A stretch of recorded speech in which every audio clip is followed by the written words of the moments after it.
നട്ടുച്ച സമയമാണെന്നുണ്ടെങ്കിലും മുക്കത്തേക്കും തിരുവമ്പാടി ഭാഗത്തേക്കും നല്ല മഴയും. പിന്നെ ചോറിനാൻ വേണ്ടി കോടഞ്ചേരിക്ക് വിടലായിട്ട് വിട്ട്. മുക്കത്ത് ചോറിട്ടായിട്ടല്ല കേട്ടോ.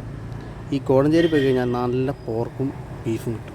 പോണോക്കി റോൾസ് റോയ്സും കണ്ട് നോക്കുമ്പോഴാണ് സ്പെഷ്യൽ സാധനം എൻ്റെ ബാക്കിൽ. സംശയം തീർക്കണം, അപ്പം തന്നെ ഉളച്ച് നോക്കുമ്പോഴാണെന്നുണ്ടെങ്കിൽ ഒരു മരത്തിൻ്റെ റാമ്പ് ഉണ്ടാക്കി വെച്ചാൽ മരം തള്ളി കയറ്റാൻ വേണ്ടിയിട്ട്. അപ്പം കോടഞ്ചേരി എത്തി. ഒറ്റ ഷട്ടറുള്ള ഒരു ഹോട്ടലാണ് ബിജുവേട്ടൻ ഹോട്ടൽ.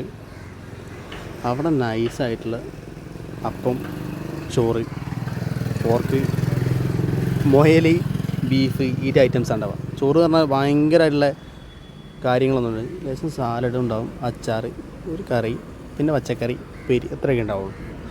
മെയിനായിട്ടുള്ള ഐറ്റംസ് പറഞ്ഞാൽ പോർക്കാണെങ്കിൽ പോർക്ക്, ബീഫാണെങ്കിൽ ബീഫ്, സെറ്റായിരിക്കും സാധനം. ഈ ഏരിയയിലേക്ക് ഈ പോർക്ക് ബീഫ് കിട്ടായിട്ടില്ല. പക്ഷേ ആ അടുത്തൊരു സ്പെഷ്യൽ ടേസ്റ്റ് കാര്യങ്ങളാണ് അവിടെ.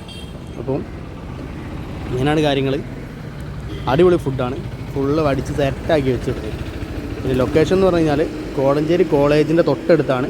കുറച്ചുകൂടി മുമ്പോട്ട് പോയി കഴിഞ്ഞാൽ ഇങ്ങനെ കാണാം. റിലാക്സ് എന്നാണ് ഹോട്ടലിൻ്റെ പേര്. സൺഡേ ഒഴിവായിരിക്കും കേട്ടോ.